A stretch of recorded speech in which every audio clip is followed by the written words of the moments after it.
Rejoice gamers, TFT is fun again. It feels like this new patch 14.16 is really like the real launch patch of the set. Like many of you guys, after Syndrome became firmly what it was after day one of launch meta, I essentially stopped playing the game, and now I've been playing a lot the past day, and I hope the meta still stays fun as we go through, because today we are going to be doing the day one meta report. Yesterday the patch hit, so today we're going to talk about kind of where it landed. Now, I do want you guys to keep in mind that I will be doing another meta report in a few days, the proper meta report in a few days. This is just the preliminary stuff, some of the day one stats, so I do expect for the meta to evolve quite a bit as we go. And to do this, guys, what we'll be looking at is some of the top comps on Meta TFT. I have it sorted by Diamond Plus and top 4 share, which I think is a really cool stat that they do on this website. But to not single out Meta TFT, we'll also be using Tactics.tools to go and look through some of the trending data. It's just a nice way to visualize how things have changed from last patch to this patch. Now, as I said, I do think there's going to be a lot of evolutions in this patch because last patch was such a closed meta, and also being the very first patch. I think that this patch, I know I just had the word patch, 14.16, the current patch that we're on, is going to have loads of evolutions because we're essentially starting a brand new game right now because, again, we had such a closed meta last patch because of Syndra that I think a lot of discovery will happen as this patch develops. So let's get into it. Let's talk about where it landed. So the biggest things that have landed here is Reroll Ahri, Reroll Bash and Ahri and Zoe. We all should have known about this. This was a comp that was already meta last patch and got triple buffed.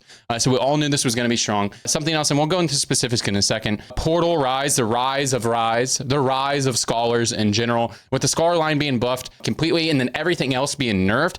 Portal was one of the easiest things to play in the game. And if you get the +1, it's very easy to run 8 Portal. 8 Portal is very easy to top 4. And then also the rise of a lot of the 4-cost comps, which a lot of them are +1 checks. Mage being a viable line now. And we'll talk more about this over here. There's not as much reroll as there was last patch, but there still is quite a bit of reroll if you guys want to do it. So let's go through the top comps and just go down through them right here. So we have it sorted by top 4 share, Diamond Plus. If I actually go lower in the ranks, it actually has Portal Ryze as the #1 for top 4 share, but I have it sorted by Diamond Plus, which is probably about, Grandmaster-ish ELO, Grandmaster-ish plus at this time in the set. So looking through here, top 4 share, as you can see here, the Callista variant. So Preserver Callista Fiora, as you see, it has a lot of top 4 share, but the AVP is not very good because the pick rate is really high. A lot of people are trying to hard force Callista. I don't think you should hard force Callista. I'm not certain what the indicator is. The indicator probably is you start the game with attack speed items like a bow or something like that, and you have to have a lot of tempo in order to play this. It's a very expensive comp. The cap is very high on it, but it's very expensive. I think you play this from a lead. I don't think this is something that you try to force or anything like that. That's probably the indicator to play it. So that's why you'll see the pick rate's really high and the AVP is not great, but the top 4 share is good because once you do hit the comp, it does top 4. It's very good.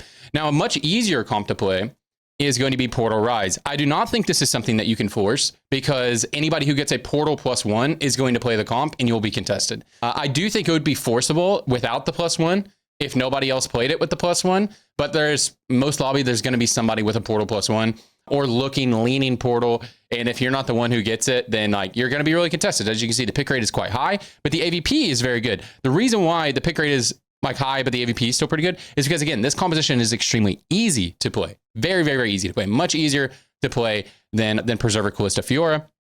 And so the indicator to play Ryze, again, is just the +1 if you want to go the vertical portal variant. And when you go to the vertical portal variant, having the +1 portal allows you to do one of two things, and this really juices Ryze. Play 8 Portal. 8 Portal is very powerful on level 8s and level 9.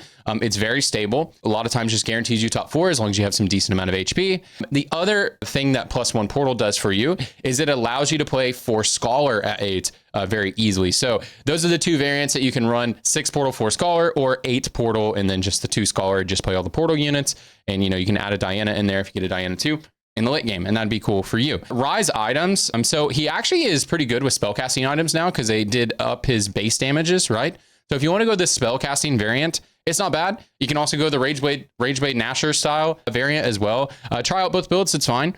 Your off carry when you play Portal is going to be Ezreal, and an item setup like this is great on Ezreal, i.e. Last Whisper red buff, great setup on him, i.e. Last Whisper Sojourn, great setup on him as well. Let's talk about Bastion Ahri and Zoe. So this is just the simplest reroll comp in the world. You just reroll these 4 units and then you add bastions. It's really, really easy. Add bastions or scholars, call it a day, or add arcanas, call it a day. It's very, very, very easy to play. And yeah, let's look at some augments here. Just some stuff. Spellblades, obviously going to be so good. Spellblades, learning the spell, higher education. You know, anything that's going to give you some AP is going to be good for you, or reroll based augments, prismatic ticket, stuff like that is going to be good for you. Watch out for Arcana Crest. That's something you really want to take very late into the game. Do not get baited taking it early. It will not help you that much.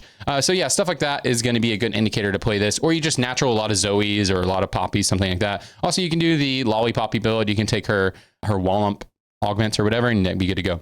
Let's talk about Pyro and Frost. I'll talk about them together because a lot of times you end up playing them together. So there is a Pyro Nasus variant that is getting very hot right now, which is 6 Shapeshifter. And so if you want to play this is a +1 check. Pyro is also a +1 check. So if you want to play a Pyro variant, it's usually, do you have the Pyro +1? And now that the Shapeshifter variant is a thing, it may also be, do you have the Shapeshifter +1? And then it's a lot easier to play a lot of this stuff. As you see, Meta TFT has like the 3 dragon setup here, but this wouldn't be important unless you actually have a Smolder too. So don't get baited by, I need to hold Nomsy the whole game. No. Just play like a legendary unit. Play like a real, like Morgana or something.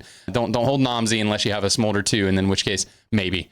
Right? Anyways, yeah, so you play this when you have the +1, and especially if you open the game with like some 80 items or like a Spear of Sojin, but you have like an 80 style setup, you can look to play Varus. But again, a lot of times when you want to play Varus or Frost or Pyro variants, it's usually because you have a +1 or you have an augment that really ups the damage. So I played a Vertical Frost yesterday because I had the Eternal Winter Frost augment, and then I took it at the beginning of the game because it 2-starred my Warwick, and I'm pretty sure I first placed that game, and then I ended up getting a +1 Frost, and it was very good, and I was able to carry Hui and stuff like that. So that was pretty good. Next up, let's talk about Mage Vagar. So there are 2 variants of playing Mage Vagar. So you can do the Honeymancy stuff and Blitzcrank and make this really, really thick front line. It's kind of hard to fit everything. You end up getting like 5 Mage and then have the real thick front line and the 3 Honeymancy. That's fine. And then you reroll Vagar and Vex. That is a cool variant. And item setup like this is actually perfect. Awesome. Meta TFT has gotten a lot better at doing their items. But yeah, Blue Buff, JG, Nashers. That's an amazing setup on him. His attack animation is really fast. I ran a double Rage Blade setup on him, and I had a first place game. I did have insane augments, so that was good. Yeah, so the indicator to play this, usually just have a mage opener and then also have some augments like, practice partners, I think actually is good, but it's just a lot of people will take this too early and force off of it. Like Mage Cresses doesn't look very good because people force off of it, but I think it can be good later. Things like Spellblades, things like Combat Caster can be good. The BS Friends can be good, but then the variant looks a little bit different. Blossoming Lotus, like I actually ran a Blossoming Lotus. The AVP is not good, but if you can actually make it to late game, this is when I ran my Rage Blade setup and I had a Hodge and it was actually pretty good, but backloaded augments are just really hard to run. Reroll based augments I think are fine, but you can see the AVP and stuff isn't very good on this. I think a lot of people are playing this when they shouldn't. I think you play this when you high roll it, you start the game with a Vagar and great items, or you start the game with a fully upgraded, Soraka, Lilia, and upgraded frontline. Like you just like, okay, the game is just really wants me to play mages. Then you play mages. Now, the way you actually cap this is you go to 5 mages and you can do this B variant, but you can cap this on Arcana. And when you go level 8, and if you can run Arcana with Tom and Xerath, you basically win the game as long as, you've been rolling for charms that game, because you're double stacking charms for Vagar, stacking charms for Xerath. So that's a very common way to cap that to get first place. I first placed like that. I watched Phoenix do it last night. It was very good. Next up is Preserver, Karma, and Syndra. So I'm just going to talk about Syndra variants. So Syndra with Shapeshifter, Syndra with Vanguard. This is like the Vanguard variant, right? Or this is the Preserver variant as well. So play it whatever you want. I still think Syndra is actually pretty good if you start the game with Syndra. I don't think it's something you pivot into anymore. It's a lot harder to get her stacks. I played a lot of Syndra yesterday because she was kind of wide open and the game kept pushing me into it. So let's talk about Syndra's build here. So I ran this exact setup actually multiple times yesterday. I don't know if Rageblade is the tech anymore. Maybe in my lobbies, the fights were just a little bit too fast. But again, with her casting animation being changed out, I do think Sojin Nashers is BIS. But after that, it's probably Red Buff. I think Red Buff is good, and I think Red Buff was already the better variant of Gwynsu's. I don't know if you go Gwynsu's anymore, but it's probably Red Buff or Damage Amp, like JG or JG or Death Cap or something like that. I think it's probably Damage Amp here and not an attack speed item. So I think that's a big change here. Guys, I'll just talk about Syndra. You guys know how to play Syndra. You know, you played last patch, or at least you watched or paid attention a little bit. If you want to play Syndra, I think you just really need her on stage 2 with the mana gain item. And then she's actually pretty viable, especially if a lot of people in your game are rerolling like Ahri and stuff like that. You know that you're going to hit for free. Just let them roll first. Just let them roll a couple rounds before you, and then send it for your Syndra, and you'll find it for free. I've Syndra 3-starred so easily on this patch. It's kind of crazy. Next up is Reroll Koga. I'm not a big fan of this build. I don't think it's very good on this patch. I could be wrong, but yeah. Again, this is when you reroll Kog'Maw and you do a carry Tristana and you play this exact team. You guys should have played this last patch. Yeah, I think it's not as good. Coming down here, Pyro, Varus, Nasus, Hui. This is what's listed here. Let me just talk about Hui. There's a lot of like blaster reroll stuff going on right now. I think there's a lot of builds that you could play just given the situation. What's not going to show on here is just like things like Hui reroll, things like Blaster reroll is not going to show up on here because it's just not going to perform well. It's not going to have a lot of the top 4 share. You know, it says Frost Swain here. You know, there's a lot of comps that are extremely situational, and I think a lot of 3-cost rerolls are extremely situational and very playable, like Hui, like Ezreal with Portal. Obviously, Deja Vu. Deja Vu is very good. Some of the hero augment stuff. And so now that we're down here, let's talk about some of the hero augment stuff. Deja Vu is very good. Molten Caramel Rumble is very good. The Poppy one is good. I think the Lilia one is probably pretty decent now, just because it allows you to play Zoe reroll. Here we have Blaster Hui. This is the Blaster Vanguard frontline. I watched Soju play this a lot last night. When it gets online, it's pretty good. You just need a lot of items. If you want to play the Blaster variant, you need a lot of items. And you need a lot of gold to hit your 3 costs. So just keep that in mind if you guys want to play that and stuff like that. So I do think the hero augments are good. The new hero augment has gone down quite a bit, so keep that in mind. It's not nearly as good, but I think a lot of the 1-cost and then Rumble and Deja Vu is very good. So the Vanguard based or the 1-cost ones are really good. So let's go over and look at some trends. And this is Master Plus. We have it sorted here. So look at some Master Plus trends here. And so as we can see, Syndra's play rate way down, of course, and the AVP is getting a lot worse. But again, I think Syndra, when you have the opener, when you have it, I actually think it's pretty good. And so we can go down here. As you can see, a lot of the mages going up. That's because mages are actually playable now. Unfortunately, it doesn't seem like the reroll mages are very good, so don't try that. Poppy, of course, stonks going up because she is a frontliner in all the Scholar variants except for Vertical Portal, and that has been a lot better. Hui obviously doing way better, right? Because Frost is actually playable. I think the AVP will get better once people actually understand that you usually only play Frost with the +1 or the Blaster variant, which I think is playable, but very niche. You need a lot of items to play the Blaster variant. Obviously, Warwick doing better. All the Frost, all the Pyros, they're all going to be doing better. Varus doing way better, right? He was dog shit last patch. I think Varus stats are going to be really good once people understand that you really only play him with the +1 or in very more niche situations when you want to play him. We get Zoe here, obviously. Ahri, obviously. Vagar is actually playable this patch. And then Smolder, because Smolder is the way that you cap Pyro and Frost a lot of times. And again, as players realize the only time you want to play this is when you have the +1, or not maybe the only time, but most of the time you only want to play this is when you have the +1. I think people are really going to start to notice here. And some of the things that are gotten worse, you know, just like I mean, you guys just look at this. This is all the stuff that was broken last patch, right? And it was broken. I think a lot of these stats will improve once people stop trying to play the old builds they were playing and optimize a little bit better. Like it says Rumble went down, right? But even a Rumble is like all the Vanguard variants are a lot stronger this patch. Like Rumble didn't get worse, right? So you'd have to look at data a little bit here. This is really important, looking at some traits and augments. We'll go through these in a second. So as you see, 6 Warrior, actually a viable play pattern now. A reroll on Nyla and Akali. I played a lot of that yesterday, but also playing around Fiora and Gwen is very good too. 8 Bastion, obviously, it's very hard to get online. You need like, you know, to actually fit on your board, you're probably going to need 2 emblems. So this is like wacky scenarios. If you can get it online, very strong, or at level 9, can be very strong. Going on here, 6 Scholar, obviously not even playable last patch, but now that 4 Scholar is buffed and just the whole Scholar line is buffed, if you actually get 6 Scholar online because you have like an emblem or maybe 2 emblems, it's actually pretty good. You see the play rate is really low because you don't play that often. I played a 6 Scholar game last night. I went second. That's fun. 7 Frost, pretty good. You know, as you can see, the stats don't look that great. It's because a lot of people are probably playing 7 Frost when they don't have the +1 or they have the Eternal Winter augment. But if you have those augments, this is probably like a 3.9 if you have a +1.